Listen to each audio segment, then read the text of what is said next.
Ladies and gentlemen, welcome to The Scope.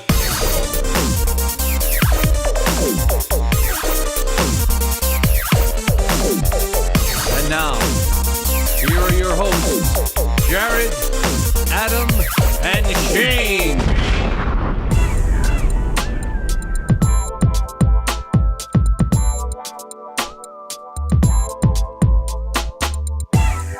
Hello, hello. It is The Scope, episode 256, Complete Culture Cast. Jared. Complete Culture Cast. Guess what? Cast. I'm looking at our video setup. I can see us in action. Yeah. And there's a missing box with the head missing. It's a black box. It's what's happening? It's the beginning of summer, and that means Adam disappears. We call that the hiatus summer hiatus. He's busy all weekend, Yep. all weekends in June, and the foreseeable future. And Jared and I try to keep it up, but by the time we get to July, then we just end up having a long summer break anyway. But we're going to try to keep it up. We're recording a show on a Friday night. It's Friday night. It's Memorial Day weekend. I've been drinking beers. Is this going to go out, Jared, on a Monday? This will likely be Tuesday. So we got an extra day. Yeah. We're not going to bog the internet down. No, because people aren't watching it. No, Memorial Day. They're if it's not raining, they're cooking out, and if it is raining, they're cooking in. It's very and everybody knows the internet's just slightly slower on holidays. Yeah, just in general. The internet's like some time off too. They let some of the hamsters around the wheels that are powering it. Right. They let them. So break. This is how it works. The internet is, as you know, a series of tubes, and there is a dedicated crew that goes around and makes sure those tubes are clean. And they lubricate them so that the packets can slide through with great efficiency. Are those the same guys that are on Groupons for vent cleaning? Yeah. It's the same union. And they negotiated their contract last month, and they agreed that they're going to get Memorial Day weekend off. So fair enough. Those tubes are going to get gunked up by Monday. The tubes will be super slow, but they'll be back on the job Tuesday. Just like my garbage crew, they'll be back Tuesday, not Monday. Correct. Yes, and they'll clean up the tubes, and internet will be back to full speed. So my question to you is this, Jared. Yeah. Usually Memorial Day is a quiet news day. The country slows down to reflect. Yeah. What crazy things are going to happen by the time this show comes out? What crazy things have happened just this evening? I don't even know what's happened. Tell me. Did you? Okay, so I'm so far behind. Let me just go to Twitter. We need to have some sort of political music stinger, because it's sort of like our Fox NFL music. Yeah, because I think we're going to be doing a lot more talking about that as we should. I mean, and all of this in 3 days' time, once this episode is out, we'll have completely either been forgotten or amplified. A tiny memory. It'll be the big story that broke was that Jared Kushner, soiler of my name. Are you older than you're older than him by a good? Yes. Yeah. He's in his 30s. So that's definitely. Yeah. I had it first. You had it first. Yeah. Bitch. Apparently, he asked.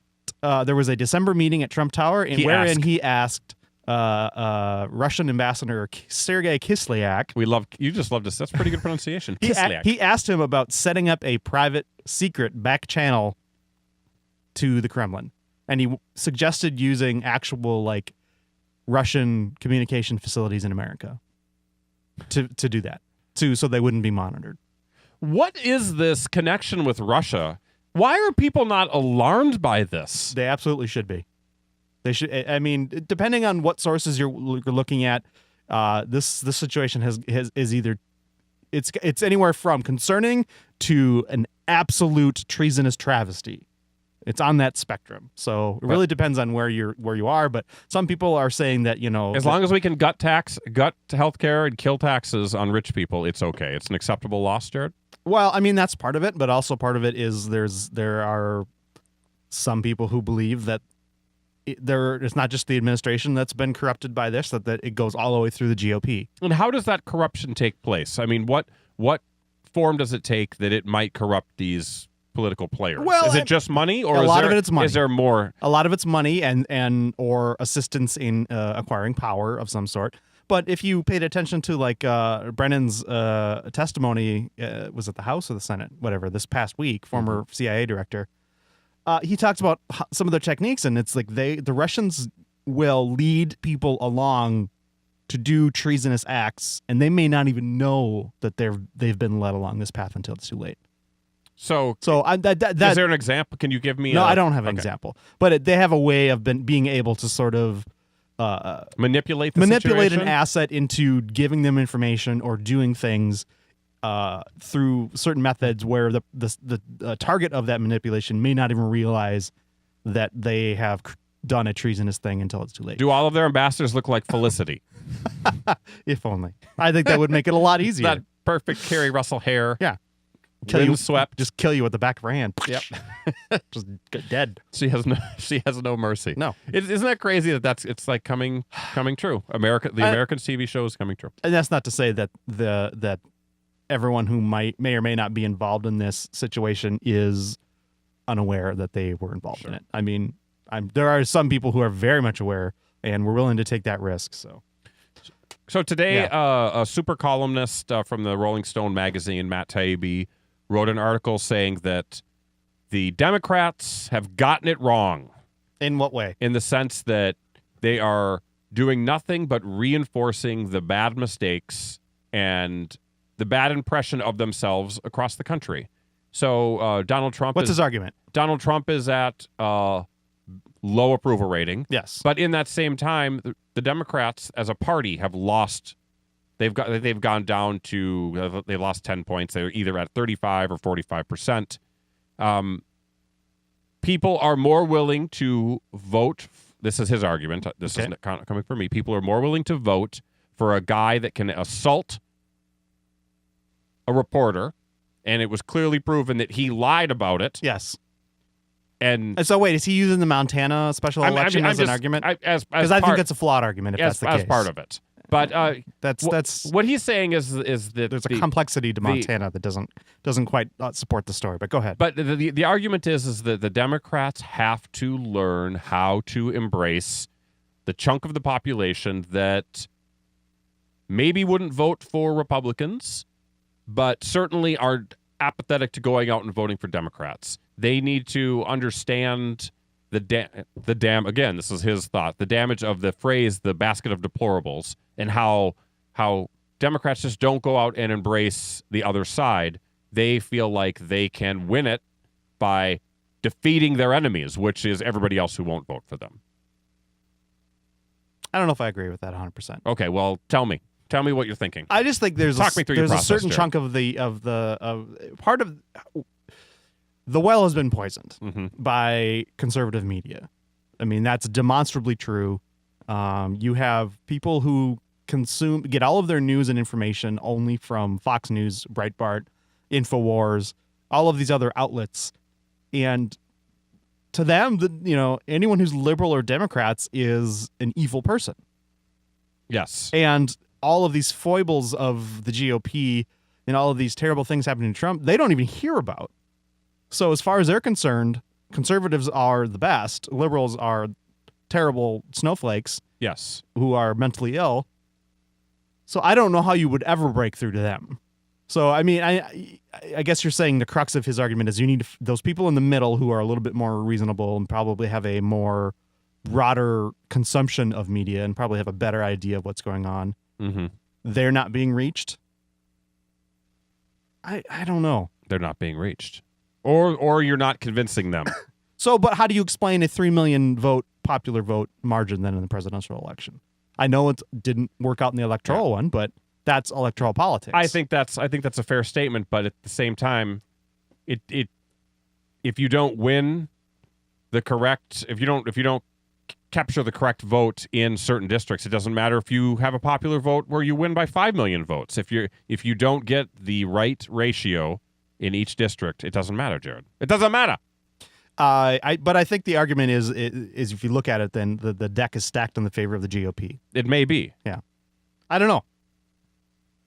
I sort of I bought into a lot of that rhetoric post-election immediately. Like the messaging was wrong. They campaigned wrong. They had the wrong candidate, all that kind of stuff. I don't 100% believe that anymore. Mistakes were made, and obviously they can always improve their messaging. I don't know how you break through certain barriers that have been built up for decades through the media, and through district gerrymandering. There's a whole structure in place designed to keep Republicans in power. Yes. And for Democrats to circumvent that or to surmount that, I mean, they have to almost do twice as good in a lot of places. Sure. And obviously the next couple of years are crucial because we've got a census in 2020. But yeah, I don't know. I'm listening to you when I'm talking because I read an article not too long about I believe it was a representative from Southern Illinois. She is a Democrat, and I cannot remember her name. Maybe you read the story. It was probably in, Yes. And she won. She won in a heavily Republican district. She won a squeaker, and then she ran for re-election. I don't think it was Duckworth. And then she recently, I think in 2016, she won by even a bigger margin. And her philosophy was, you've got to do the work. You've got to reach out. You've got to go to small towns. You've got to put your face in front of people that wouldn't necessarily vote for you and make a difference and make an impression and prove that the Democrats are the party of the people. Well, and I agree with that. And Keith Ellison is very much a proponent of that, too, is Obama was a proponent put of in that. the work. Well, I mean, he's a community organizer, Shane. Of course he was. I mean, he went to places where he wouldn't win, but he knew He knew that he could make an impression. The thing is that's not about messaging nationally. That's about messaging locally and being available locally. And it, obviously that you're going to bring out the old, Hillary should have gone to Wisconsin. Well, maybe she should have. But it's the whole idea of maybe the message isn't necessarily need a complete overhaul. Maybe it's just that it needs to get to the right people. I don't want to drag up old things, but if it would have been anybody else but Hillary, who was a competent politician, the Democrats win that, right? I don't believe that Bernie necessarily wins that. Yeah, and he was your other choice. Bernie was a wild card because he was outside of that Democratic norm. I mean, you don't exactly know what you're going to get. But let's say Joe Biden runs. Does he crush Trump? Biden crushes him. Who else? Biden regrets not running, and because he knows he would have crushed him. I think he did it out of respect for Hillary. That, and his son had just recently died, and he was didn't want to do that. Yeah, so who else was who were some other candidates that were? Martin O'Malley was really the only Democratic candidate who was out there, and he didn't make a super impression. So he seemed nice enough. Yeah, but I don't know. What could be? What should be? We're 6 months on at this point, and I'm still stuck on it.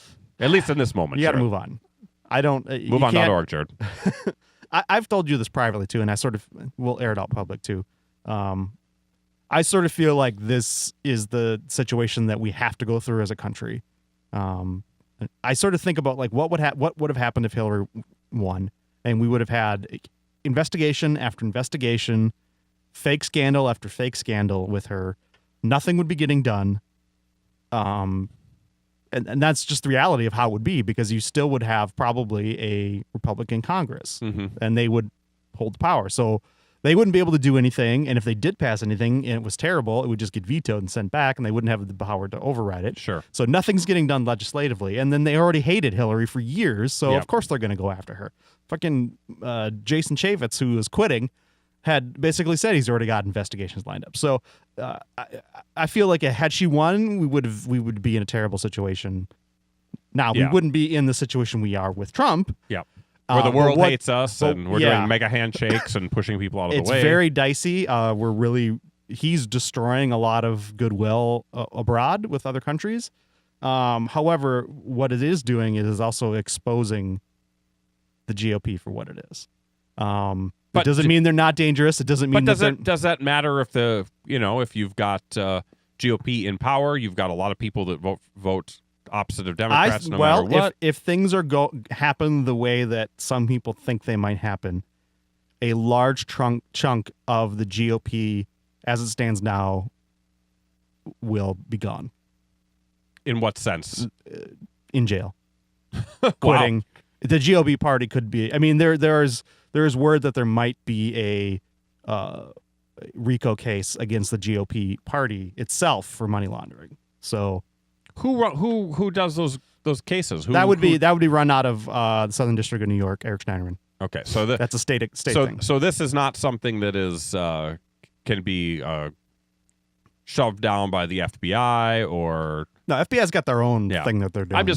I always, when you hear investigations like that, you wonder how deep and thorough they can be, especially if they're run through DC. They're not. They're run through state AG Eric Schneiderman. Interesting. Yeah. Interesting, Jared. Mm-hmm. So let's end this before we get We'll see, though. But let's end this before we get into the look back at the previous TV season. One last question. Yeah. Because maybe I'll ask this every episode. When is Trump going to be out? When is he going to be out? Do you think he goes 4 years? Hell no. I don't think he goes. You 4 don't years. think No. you're I still think he'll be gone before the end of the year. But so he certainly will not be impeached by the end of the year. Maybe. Impeachment takes a long time. Depends on how strong the case is. Do you think he just runs? I think that The heat turns up and he goes. Well, I mean, there's word out there that Michael Flynn has already turned, and that he is helping coordinating with the FBI. I thought that he was talking about his Fifth Amendment rights. Sure, that just means he won't testify in Congress. It doesn't, and he won't supply documents. It doesn't mean that he isn't thinking about turning against his former boss. What happens if Michael Flynn turns up dead? I don't know. You got to wonder.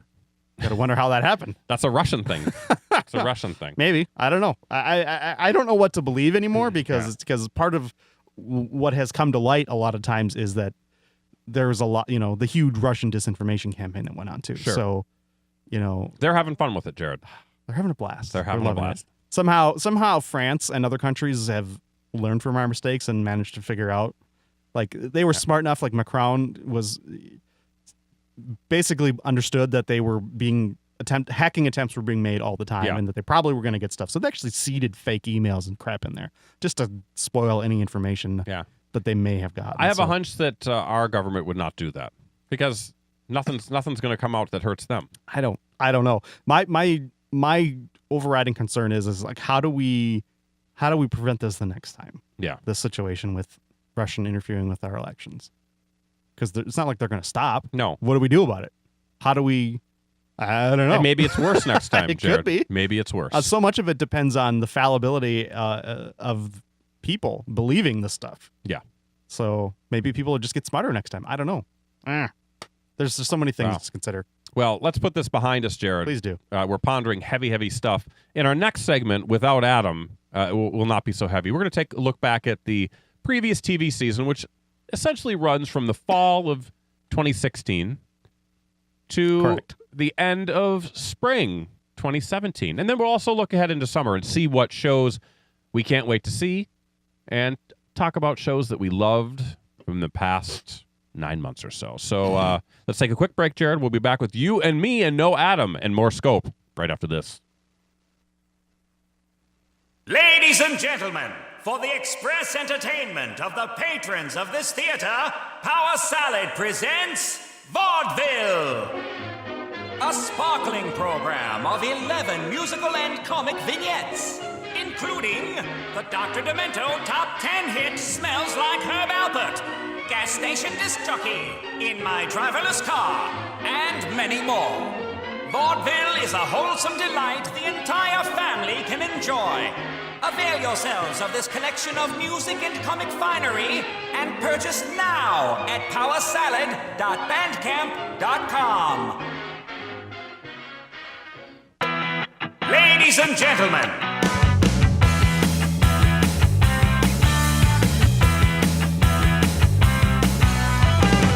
We are back. That was nice timing, Jared. Nice timing. Yeah, thanks. Jared and Shane, Adamless, Scope 250. Adamless, I like it. Adamless. I'm going to write that down. Episode 256. It just occurs to me that I'm since I've been on my new machine, I haven't set up the hotkeys that execute the Atomatic script. So oh my goodness! I wouldn't have a quick way of doing that anymore. Well, you better set that up, Jared. Come on, let's put a little effort into this podcast. It's Friday night, man. I'm on my second grain belt. You're feeling good. You're feeling good. Well, guys, my pipes are already slowing down. Wow. Well, you better dig into that memory bank, Jared, because we are talking about the prior television season. It's a little difficult nowadays because people consume TV differently than when we first started doing the scope. In one sitting. But essentially, a lot of shows come out in the fall, a Yep. lot of shows come out in the winter, Yep. and a lot of shows come out in spring and summer. Yeah. So we're going to look back at what came out, what's coming up, and crush it. All right. Crush it. All right. So let's start with the past 9 months of TV. We're looking back to September of 2016, and then we'll go right up to spring, Jared. What shows did you watch this year that are at the top of your list? If you were to give out awards, if you were an Emmy voter, what's there? And I can start. Yeah, if please you want. do, because I didn't get the questions in advance, so I'm sort of thinking about it as we go here. So I've got a good list of stuff. I'm not gonna give you my. I've got 2 shows that are probably my 2 favorite shows of the year. I'm going to start with one that I thought was going to be a one-trick pony, but was done by the folks that did Parks and Recreation. It starred Kristen Bell, Ted Danson. Of course, I'm talking about the short season, The Good Place, Jared. The plot of this is interesting. A girl dies, not a very nice girl, and she, for some reason, goes to heaven. It was a mistake. And so the whole show was focused about her trying to figure out why she was there, how she could hide her secret. And it turned into a show that was just full of twists, and it was very, very interesting. It was you saw Ted Danson like you've never seen him before. I thought it was just a smart show. Not always a laugh riot, but I was always interested in seeing what was going to happen next. And then they turned the show on its side at the end of the season, and I couldn't believe the show would do that, and it was on the bubble. Luckily, it is coming back next year. We're gonna find out how they deal with this twist, and I hope that this show gets more than the critical acclaim that it gets. I hope it gets more viewers. Yeah, I wasn't sure what to think about that show initially, but good buzz on it. You were talking it up, so I gave it a shot, and it's a very good show. Yeah. Okay, so we've named The Good Place. That's an NBC show. Uh-oh, what are you laughing about, Jared? No, I'm just laughing that we've named that one show. Do you have a show on your list now? I have one that I was excited to watch, but I was really not quite sure how it was going to go. And this would be FX's show from Donald Glover, Atlanta. Okay. Just a show with a voice and a style all its own. Just great characters, great acting. Lemon pepper wet. Exactly. The wings. You gotta have them wet. I love a show, and this is what we're at. People talk about how we're in peak TV right now, and there's so many shows that do this. But I just love shows that have a point of view and have a style and a voice all their own, and this is one of them. It's so well done. I mean, the structure is each episode is different. Some episodes are they're bottle episodes. Black Justin Bieber. Yeah, exactly. It's got its own like weird alternative world. It's so good, and if you haven't seen it, you're crazy. Here's a spoiler alert, Yeah. Jared. That would probably tie for my favorite show of the year. Okay. I really liked Atlanta. It's just to piggyback on what you said. It's a show that, honestly, I cannot relate to it in the sense that my life looks nothing like Atlanta. It's hard for me to connect that way. But yet there was something so special and so interesting that made me want to see this show every week. And, I kind of liked that it was a shorter show, too. Mm-hmm. So, I mean, it was like a half hour. Was it in a half hour? It was, I think, 40 minutes half hour to 45 minutes, but, it's FX. There's a ton of commercials. But just well acted, very interesting. People that you like, people that you dislike. Living what seems to be a pretty authentic life in Atlanta and the suburbs around it. So, good on that one, Jared. I loved it. People should definitely check it out. Coming back for a season 2 at some point. Mr. Glover's busy being Lando Calrissian. When you've got these boutique shows, they don't always follow the same timelines. Yes. Which is fine. I like it. It's sort of the BBC model where it's, you get a batch of shows whenever they're ready. Absolutely. Enjoy. And that's how TV should be. Speaking of FX, Jared, let's talk about Legion. So we've got Legion, which is the first official X-Men Marvel Universe TV show. It is spun off from the X-Men movies, but thank God you wouldn't know it, and you don't, don't need to know it. This is one of the trippiest shows. Jared, who stars in this show? Who's the main character guy? You know him. I'm blanking on his name. We've got Aubrey Plaza in it. Plaza. We've got Jean Smart from Designing Women fame and Fargo. Correct. The main who's character is Dan Scottish. Stevens. You know him from Downton Abbey. He's Scottish, I believe, right? Could be. But so it essentially tells a story of a young superpower mutant who is perhaps maybe the strongest mutant on the planet, and all of his powers are driven from his mind. The problem is that he is crazy, or at least there's something making him crazy. So we've got a show that is totally trippy. It's totally psychedelic. It is oftentimes hard to understand. It's not a perfect show by any means, but boy, that pilot for that show just alone was like unlike anything you'd ever seen on TV. And again, a show that is from the filmmaking to the scripting to the acting to the style to the voice is just so well done. Yes. So we've got Legion. You agree with me on that one, of course. Fantastic. Do you have any other shows that you want to talk about? Because I've still got a couple more. Just start talking, and I'll interject as we see. Speaking of FX, Jared, they're on a roll. The new season of Fargo started about 6 weeks ago, and it's a little early to tell. You've got Ewan McGregor. This is an all-star cast. You've got Mr. McGregor as playing twins in late 1990s or early 2000s. 2010, actually. Is it 2010? Yeah. But in and they only say it at the beginning of every episode. I don't know how you ever pick up on that date. You didn't even remember that. You didn't even remember this show, you bastard. But Fargo is just one of those shows that you've got to watch. Jared and I obviously biased because it talks about stuff that we know about, even if it is filmed in Canada. I learned this week that Eden Valley is a real place. I just thought it was fake, but no, there's a real Eden Valley, and it's in Stearns County. So hey, yeah. Kudos to them for using real places. Well, guess what, Jared? They really screwed up because that's Eden Valley and Eden Prairie are not close together. Not so much. It's probably an hour away. So hey, well, what are you gonna do? The guy is a whatever. We don't need to get into those plots, but FX hitting it out of the park this year. They've had the great show after great show, great show after great show. They have a new one coming up this summer, which is probably one I want to see. What's it called? We'll talk about when we talk about summer. Another show that I'm going to talk about. This is going to be a bit more of an Adam pick. Okay, because Adam likes to do stuff like this. I'm going to pick Full Frontal with Samantha Bee as a show. Is she on a break right now? Yeah, she's back next week, I believe. Okay, because it's been a few weeks. Yeah, so. But this is, everybody knows Samantha Bee was a former Daily Show. She got her own spin-off show once a week on TBS. Correct. And it is the most scathing but whip-smart take on what the current administration is doing. And she is like a fireball of political anger, and I love her. I think that show is so well done. She properly captures my rage. I'm sure she does the same for Jared.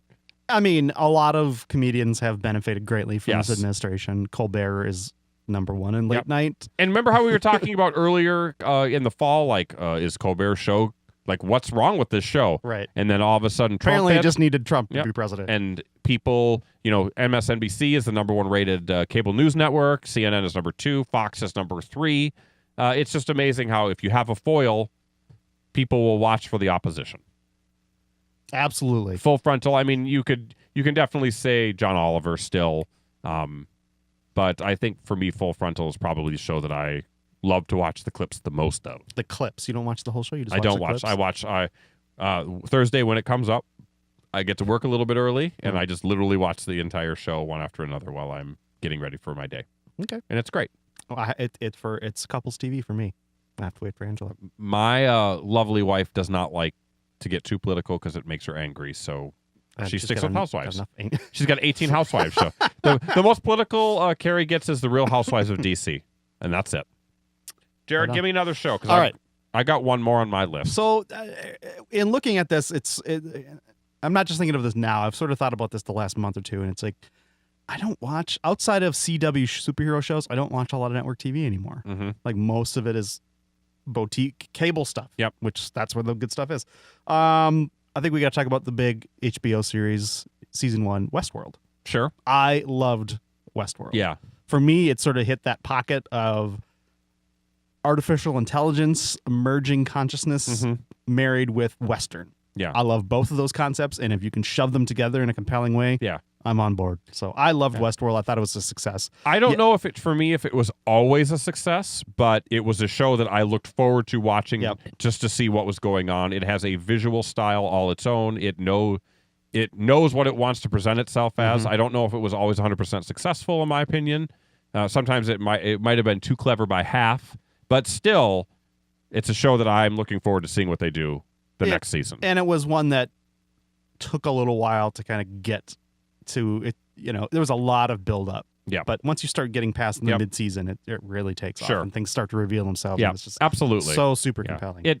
You might have been able to cut out an episode or two of that, all on Netflix shows. Only 10. I know, but you could have had an 8 episode and be really condensed. Let's stick with HBO. Okay.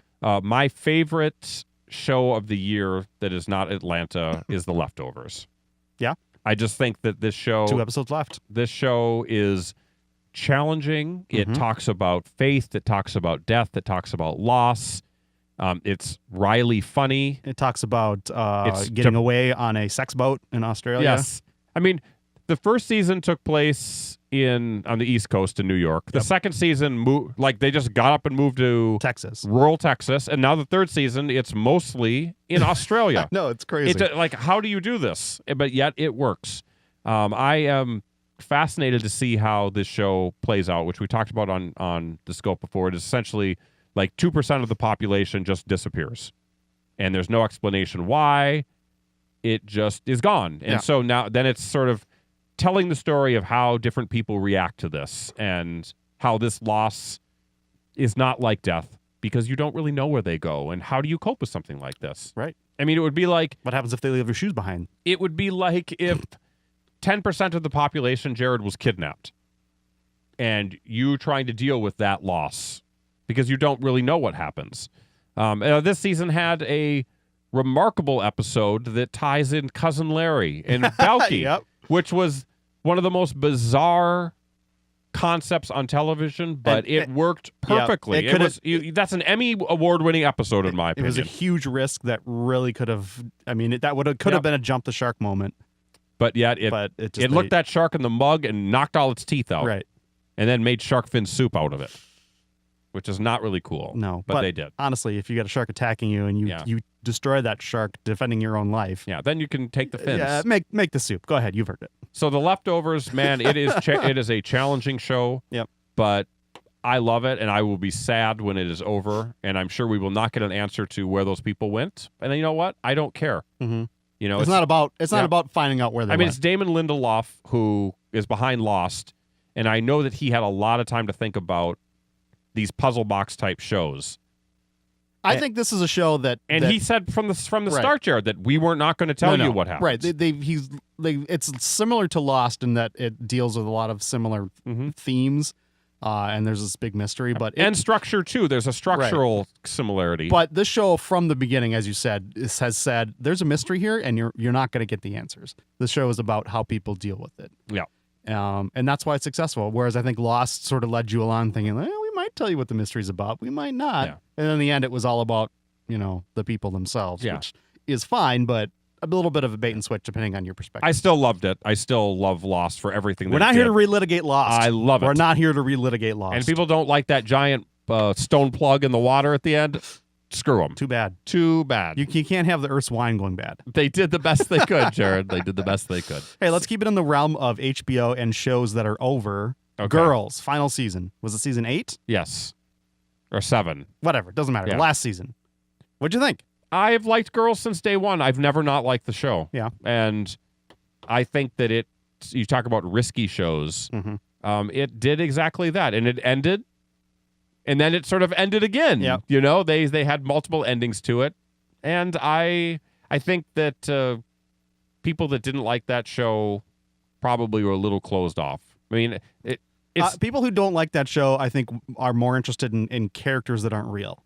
Because if anything, the show showed characters that were they were real people. Yeah. And they did dumb mostly unlikable. They did dumb things, but not for dumb reasons to forward the plot. They did dumb things because human beings do dumb things. Yeah. It's just how it is sometimes. And you can have backlash against Lena Dunham for being, the voice of a generation or some sort of cuckoo millennial type. But it doesn't matter. She did good work. I think that that show stayed true to her vision and her voice, and she was behind a lot of that. And she didn't really have a lot of experience doing that kind of stuff. It's an impressive show.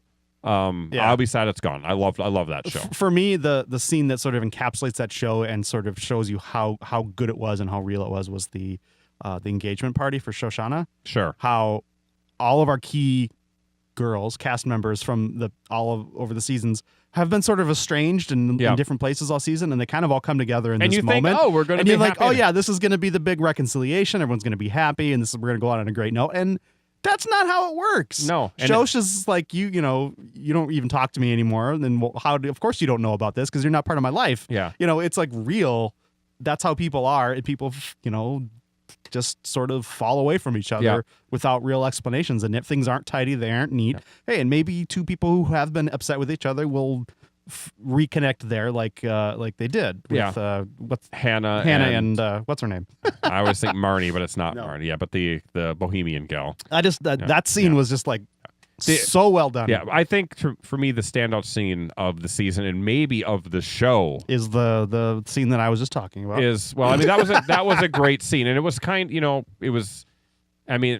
that scene kind of mirrors some of the first episode when the girls were kind of in that sort of, they would be together and sort of partying, but it was like you're seeing the end result. Yeah. But the episode before that, where Hannah and Adam kind of get back together, and Adam's decided give it another go, and they go through an entire day of living like they're going to get married and stuff like that, and then they're sitting at the restaurant, and then Adam says something, and Hannah just realizes that this is all false. It's not going to play, and you can just see the heartbreak on her face. Like some of the best acting I've ever seen. Yeah, that tells you what that show is. Exactly. So there we go. Two girls. good scenes. Two good scenes. Yes. Girls. I almost said grills. Grills. And of course, we'd be stupid if we did not mention America's Funniest Home Videos, always at the top of our list every year. God, there's so many shows we could talk about. Well, let's go on to. Well, I got one more I want to mention. Okay. One more.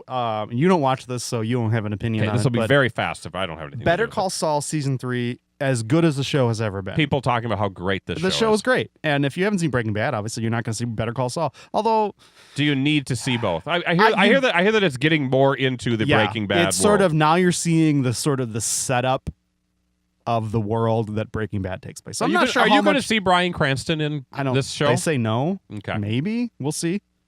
Maybe that would be an interesting way to end it, I guess. Yeah.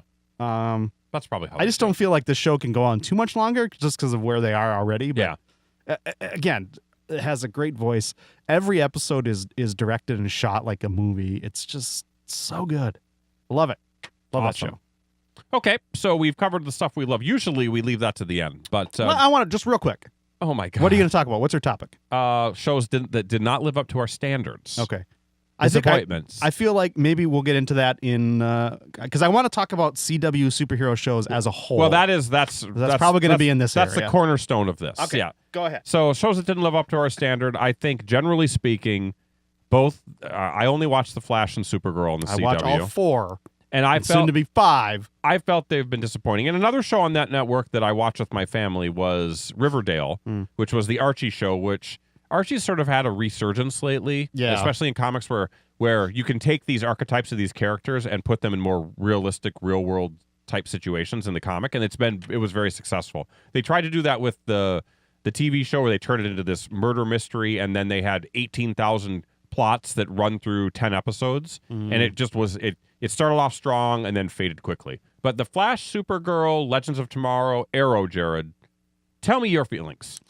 Flash and Supergirl were just sort of meh for me most of the season. There was definitely high points. Yeah.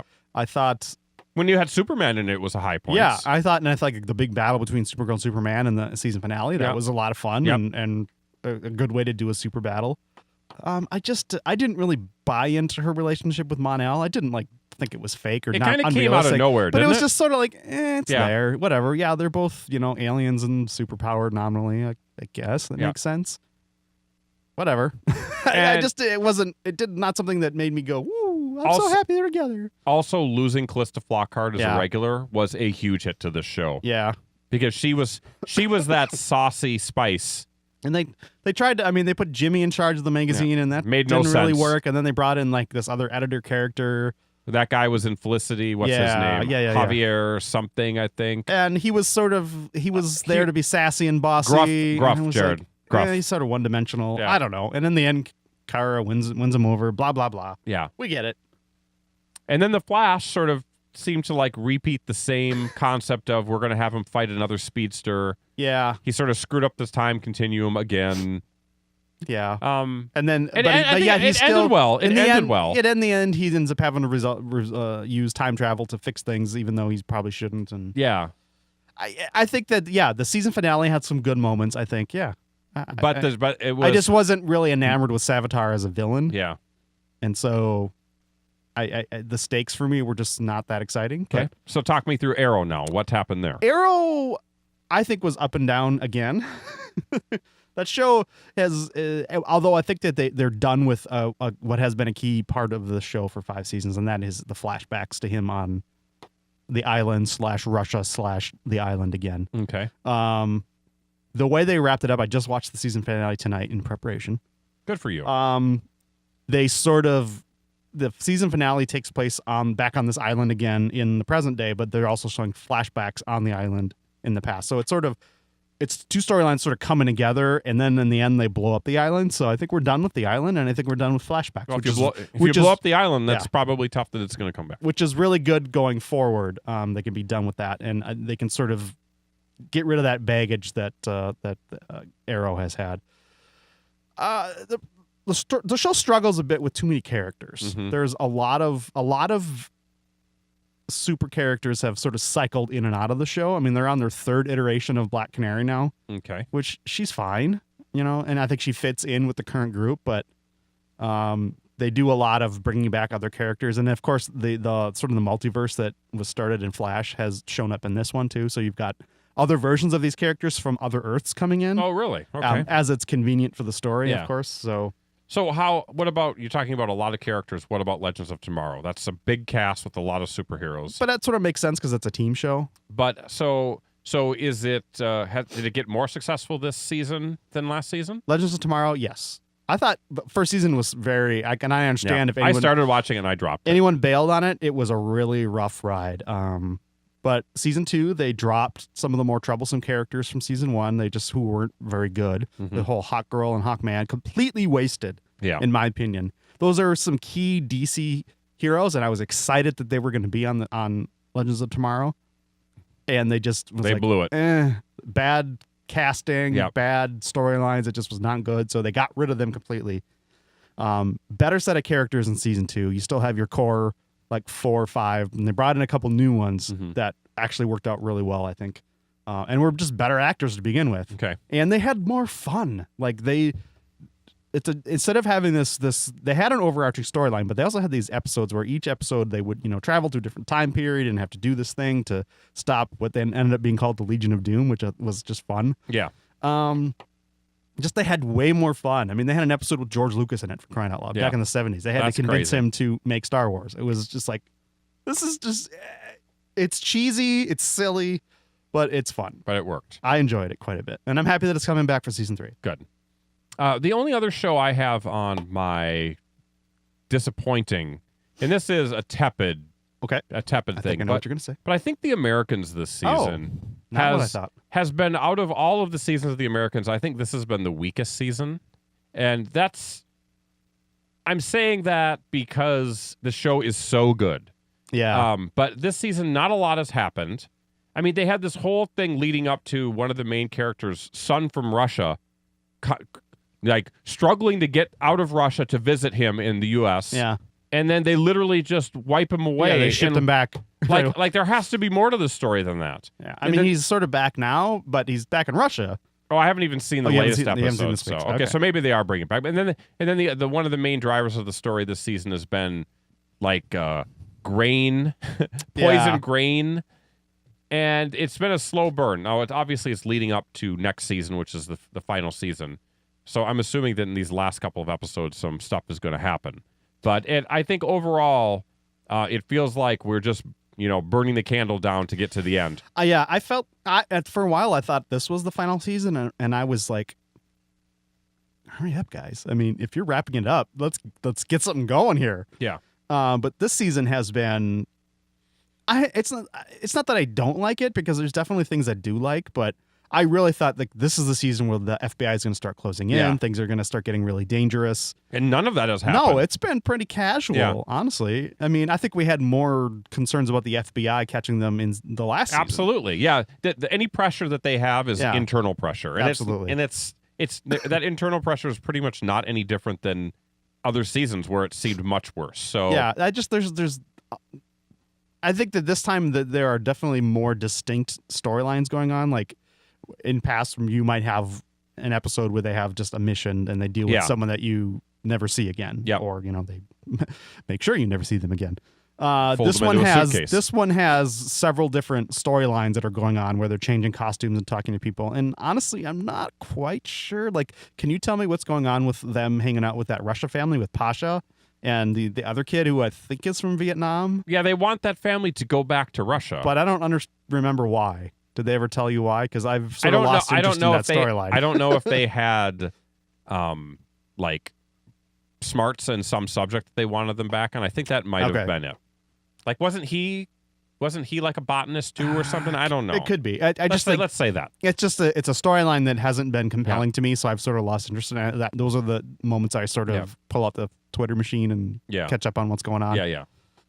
So but things are happening that are definitely going to set the stage for their final season. So. And in my brain, I've already sort of got how I think it's going to end. Yeah. But we can talk about that next year. Yeah. Well, I think the season finale is this. Yeah, we got one next more. week. So. Yep. And I'm talking like end of the show. At the end of the show, final season. Like I sort of feel like I have an idea of how things are going to play out to some degree.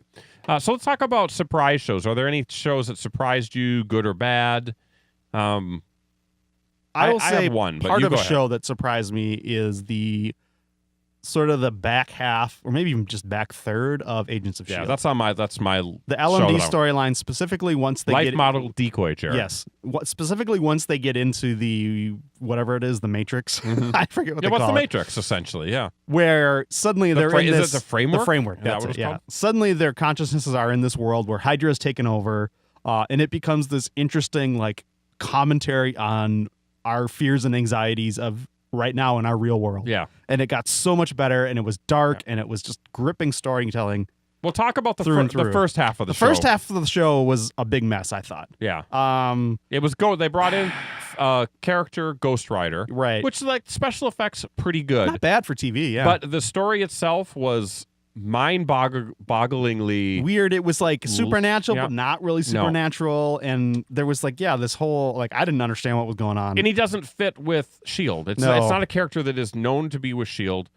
What it should have been, what Ghost Rider should have been, was maybe a backdoor pilot for another show. Sure. And maybe this is what it was. And they brought him back at the end, which fine. It was a good battle, but again, as soon as Ghost Rider came, he's got some sparks with Quake, maybe. As soon as they left, As soon as they left the framework, the show started to tail down again. Yeah. It wasn't as good. Agreed. The framework made it interesting, and I think there's more they could have done within that. And they kind of leave it open now that maybe you could even bring back dead characters to some degree. So obviously they can create humans from a machine. I mean, that's the whole point of the whole LMD or the framework storyline was Ada somehow making herself into a real person. She's a real girl. With she's like superpowers. Pinocchio. The question was, will S.H.I.E.L.D. get picked up for next year? And I actually did. And I thought that it might not. It did. But once we got into that framework storyline, I'm like, if they can do shows of this quality, this consistent, and like even like the special effects were better. Like everything was just better about that show. Yep. I was excited about it. So I hope that, which will probably be their last season. And by the way, it's going to be it's going to be preceded by the Inhuman show, which could be a hot mess. Or it could be really good. We'll see. Yeah, I think we haven't seen any footage from it yet, so we don't know. We just have that one still, and it's like, what's going on with that wig, Medusa? Yeah, that wig does not look great. But maybe it'll all be like computer generated. Yeah, I'm sure it will be. But anyway, so it's weird to say that Agents of S.H.I.E.L.D. was the better superhero show compared to those CW shows, because CW had blown a lot of the water the last 2 years. So for that chunk of time in the framework, it was as good as what it was as good as it ever been. Maybe as good as any part of the Flash or Supergirl, in my opinion. It was that good. My problem with the CW shows is, and with the exception of Arrow, which is a darker show and goes there more often, it just doesn't ever feel like there's real stakes. Sure. Like it doesn't feel like anyone's really in super danger. Yeah. I Even don't know. even it was at the end of the Flash. I mean, I liked what they did with the twist. I thought that it was good. It was earned. Yeah, but yeah, you're right. I mean, it's a lighter show anyway, so that or lighter. It's a lighter universe. Yeah, that's fine. It's still Compare and entertaining. contrast. So, Jared, let's look ahead to summer. I mean, it's literally right here. Are there any summer shows that you are looking forward to? I have one new show. Well, actually, 2 new shows, but one is an extension of shows that have already happened. Okay, go ahead. And then 2 returning shows. So for me, my big new show that I'm looking forward to, this has been advertised a lot during the Americans and other FX shows. It's a show, Snowfall. Okay. And I don't really know much about it other than it deals with the rise of the crack epidemic in the 80s. Okay. Latest TV segment has Nancy Reagan in it saying, stuff about drug dealers and stuff like that. So it just looks great. Okay. I think it looks great. I love crime stories. I love 80s set stuff. I love it when you have a old school hip hop soundtrack promoting it. I'm in. It sounds like you've got me sold on it. Yeah. And what's your next new show that you're looking for? My next new show would be the next Netflix Marvel show, The Defenders, coming out in August. Yeah. 8 episodes, hot off the tails of the not well received Iron Fist. Some might say a hot mess of a show. I don't think it's as bad as people said, but it's definitely not the best of the Marvel shows. And there are some who would say a lot of the Marvel shows are bad, but yeah, whatever, go somewhere else. I enjoy them. Fair. So this brings in Daredevil. This brings in Jessica Jones, Luke Cage, and Iron Fist, and other ancillary characters. I've heard Batman makes an appearance in this. That would be interesting since he's not a Marvel character. But Hey, if you can get the rights, you've got to go cooperate. for it. And they all join forces to be the Defenders, and stuff's going down in Hell's Kitchen. The Hand might be involved. When they say boots on the ground, Yeah. these are like the Avengers boots on the ground team, right? Yeah. Down and dirty. They're going to punch people through walls. It's only 8 episodes, so I want a nice tight storyline. I'm excited. That's what all those Marvel shows need, actually. Tight, condensed. We don't need the 13 episodes padded up. We don't need season. watered down orange juice. We just want to take a bite of that condensed orange juice in the can. Just Delicious. right out of the freezer. So the returning shows that I'm looking forward to, one of them will be yours. Of course, I'm looking forward to Game of Thrones, which is odd because That's not even on my list. But It's coming back in July. I know. Which is strange. New trailer just hit this week. Crazy. And Enemies to the north, south, east, and west, Jane. How do you deal? Game of Thrones, people can bitch all they want. Throughout its entire period of existence, it's always been good. Sometimes it's better than other times, but it's always been good. And last season was exceptional. I don't care what you say. I predict, yes. I mean, when I say good, it's a high bar. Now you're chiming in with sound effects? Whoa! So Game of Thrones. And then I will talk about this other show. I'm not looking forward to it per se, but I am curious to see if Fear the Walking Dead can figure itself out. Okay. Because if it doesn't, I'm out. Because I'll still watch. The show last season had moments of good, Yep. but a lot of boring stuff. They killed off one of their more problematic characters, Yeah. so I'm happy about that. They could probably kill off a couple more. Sure. Why not? So- I mean, that's easy to do in this Nazi the zombie Whoa. zombie hellscape. So Fear the Walking Dead is a borderline show for me, but maybe it redeems. The original showrunner is leaving after this season, so maybe he sets it up with some cool stuff. Okay. What about you? Your returning shows. Returning shows, of course, I have to talk about the final season of Orphan Black. Okay. This is the show starring Tatiana Maslany as all of the characters, pretty much. There's other people too, but she's Mostly multiple versions of herself. Yes. And then they're just working down on the final story. They're going to wrap it all up. It's just gotten crazy and insane the last couple seasons, and I'm very excited to see how it finishes. I think she's just a phenomenal actress. Nice. And the fact that she finally got nominated for an Emmy is damn time. Excellent. Yeah. And what else? Season 2 of Preacher on AMC. Oh, I forgot about Preacher. I really that's like a summer, season that's 1. a summer show, right? Yes. Okay. I think it's July. Could be June. I don't know. They've already been promoting it along with their. Preacher was a show that had misses, Sure. but it's still Swung for the fences all the time. It still which is amazing. fascinating, and they've got some pretty big plot things to figure out for next season. So I'm hoping that they do it in a clever way. Yeah. Deviates quite a bit from the comic in a lot of ways, but in some ways, but the essence of the show is still there. Season 1 largely takes place before the events of the comics. So season 2 looks like it's going to be more on the road Yeah. like the comic was. So Yeah, we like that road Yeehaw. trip type of thing. So that'll be exciting. so those are 4 big shows for me. So What else you got? that's it. I'm done. What? Nothing else this summer? Yeah. You don't want to talk about what is that? Big Brother? You always watch? Big Well, I mean, Brother? that's a given. We always watch Big Brother, All but right. it's the same thing every year. Yeah, you still watch. Yeah. Is it still on 3 times a week? It is on 3 times a week. Yep. It's a lot. It's a lot of Big Brother. It's a bonding show for us, Okay. for our family, or at least for Carrie and me, because we don't really let Audrey watch it. So She's not old enough now. she might be. She might be Will close. she care though? It's a good question. I don't know. We'll have to ask her. Looking through the list here of summer premiere dates, seeing if there's anything coming out that we missed that's important to talk about. Do you watch Veep? No, but that's ongoing now. Yeah, I mean that's sort of. That's a show that I feel like I should be watching. We watched the first season, and Yeah. it was. I think I liked it better than Carrie, but it definitely has a heavy political bent, and it's uncomfortable, and that doesn't necessarily reverberate with her, so I didn't keep up with it. But I think that I would probably love that. I show. love uncomfortable shows. Yeah. The more and That's why Angela's the same That's way. why you've been doing this show for 10 Angela years. hates when shows like anytime we're watching a sitcom and it gets to like a Yeah. weird uncomfortable moment, she just looks away. She's like, Yeah. "This show's so I weird," can't deal with this. and I'm just like, "This is great. It's so absurd. I love it." So she would probably like not love a show that I'm enjoying right now is season 3 of The Unbreakable Kimmy Schmidt. Sure. She just goes, why? Cringeworthy. Yeah, and I'm like, because everyone's crazy on this Yeah, show. Every that's it. person is crazy. It's That is amazing. exactly I it. love it. Yeah, And that's it. that is it. So there we go. A lot to chew on, guys. A lot to think about. Great time to have television Yeah. to watch. I mean, There's good shows out there I'm not even watching, like The Handmaid's Tale. Yeah. I don't even have Hulu. I don't have time. we want to watch that show. I'll get to it eventually. Yes, we will. It'll be exciting when we do. So that's our TV in review and TV look ahead. We did a great job without Adam. We Didn't did. we, Jared? Yeah, And it's 18 hours into the show. good show. So let's take a quick break, and we'll be back with more Scope right after this. Say hi, everybody. FumpFest is back for another weekend full of comedy music.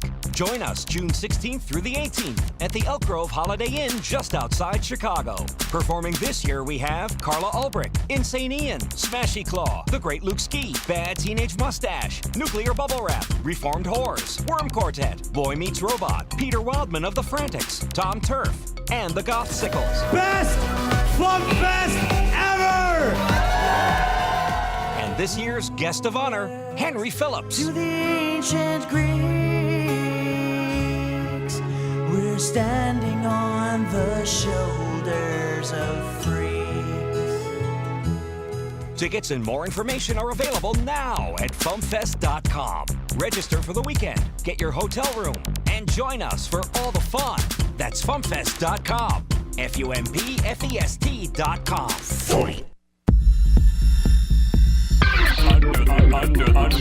Under the scope.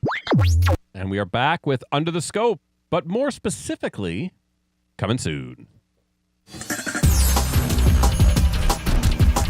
About a half second off there, Jared.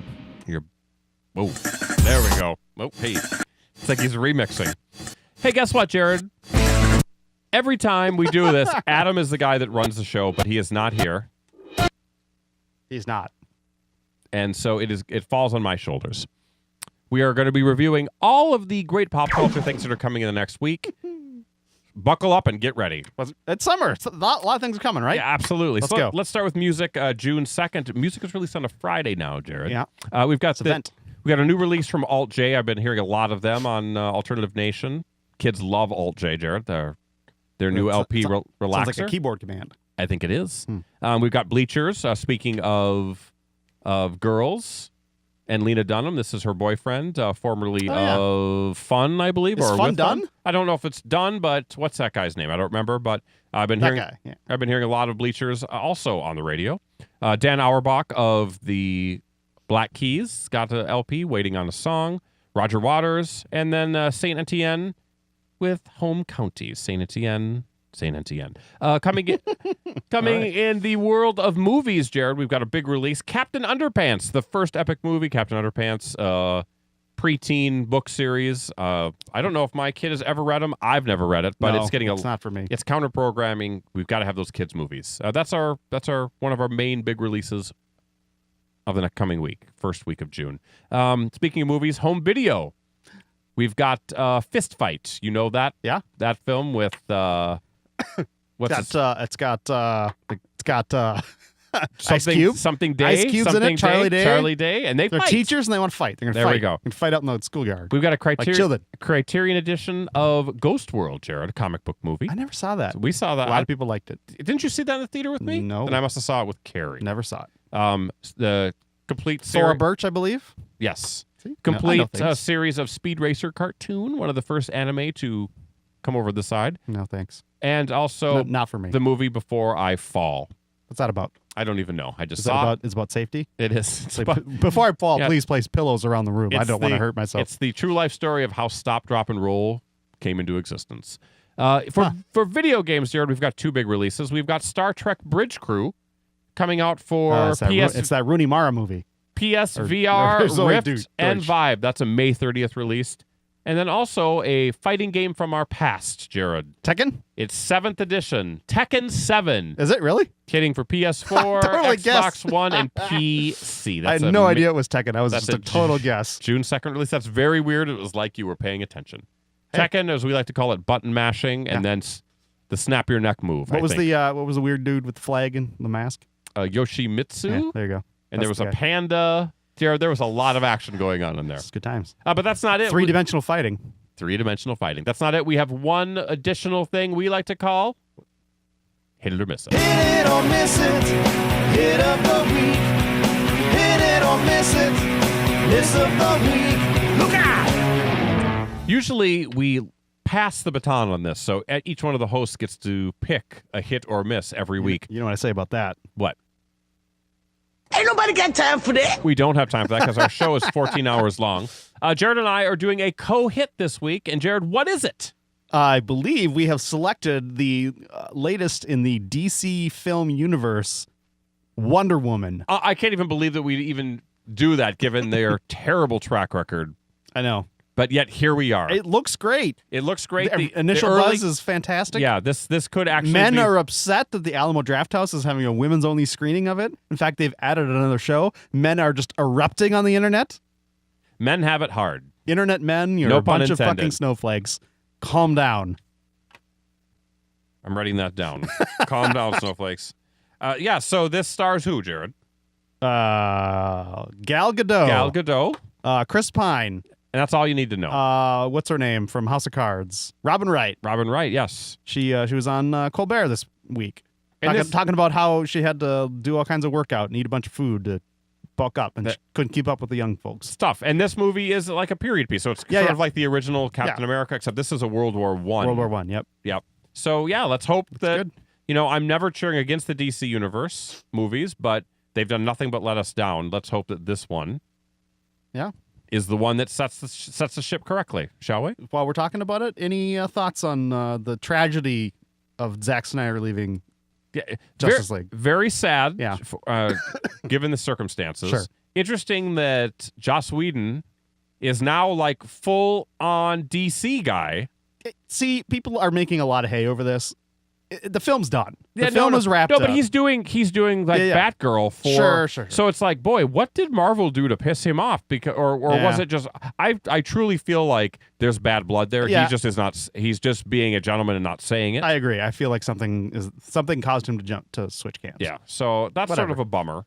But I think a lot of people were making a lot of hay over Joss Whedon taking over. Oh, is it going to change? Is the film going to be better? Is it going to kill people up? Blah, blah, blah. It's like, calm down. No. The film is in the can. Well, they said that They have some scenes that they're going to... He tweaked some scenes, pick up scenes. They have some pickup scenes, but it's not going to change the overall film for the most part. It will be what it will be. Yeah.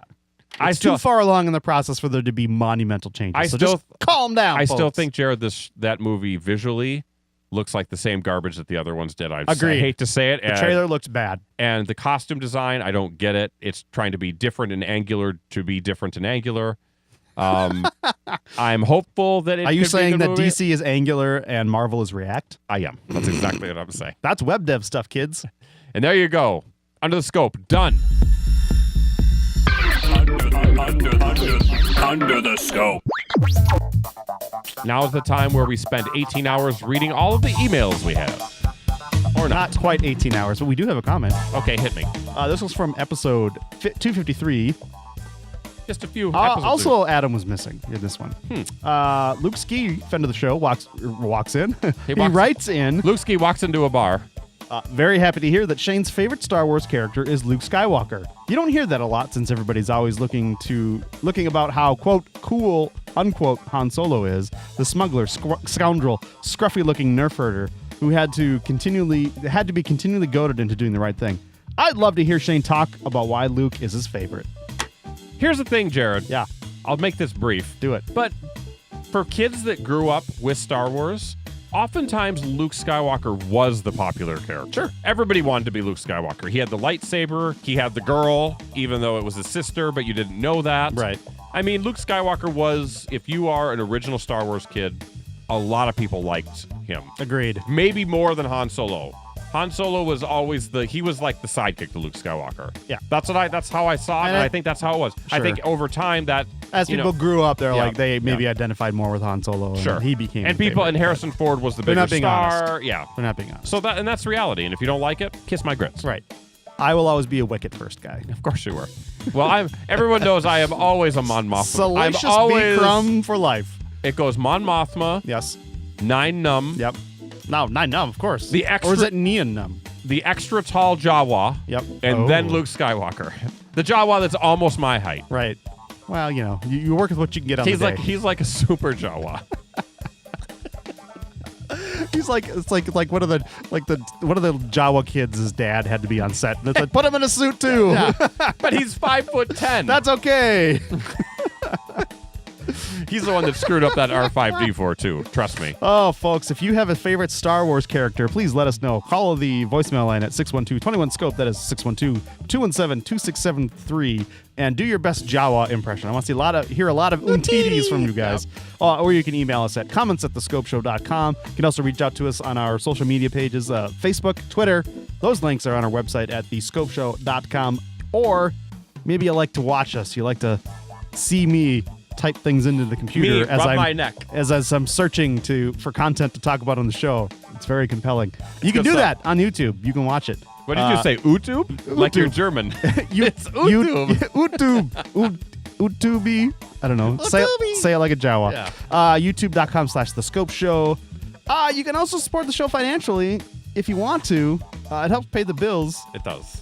Doing a little Christopher Walken here. Oh, I gotta have more sponsors. Patreon.com/thescopeshow is where you want to go. You can pledge as little as $1 an episode, set a monthly cap, and cancel anytime. It is how we keep the lights on.